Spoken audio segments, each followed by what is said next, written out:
వెరావల్ సమీపంలో గుజరాత్లోని సోమ్నాథ్ ఈ పవిత్ర ప్రదేశం భల్కా తీర్థ్ శ్రీకృష్ణుడి యొక్క శుద్ధ ప్రస్థాన స్థలం.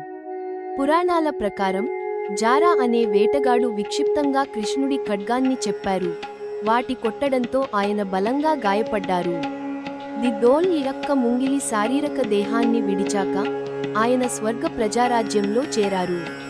ఈ ఘటనే ద్వాపర యుగం ముగిసి కలియుగ ప్రారంభమైందని భావిస్తారు. ఈ ఆలయం మహాప్రభుజీస్ బాథక్ గా పిలవబడుతుంది.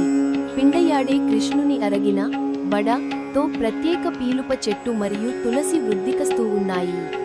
అంతర్గత సెమేడ్ ఇప హాలంతాల అయిన ఈ సున్నగ హాలంతా శిల్పం జారా ప్రతిమతో పాటు త్రిభంగి మూర్తి శిల్పకళ వైభవం స్పష్టంగా కనిపిస్తుంది. పూజారులు ప్రతిరోజు ఉదయం 6, రాత్రి 9 వరకు దర్శనానికిలక అడుగుతారు.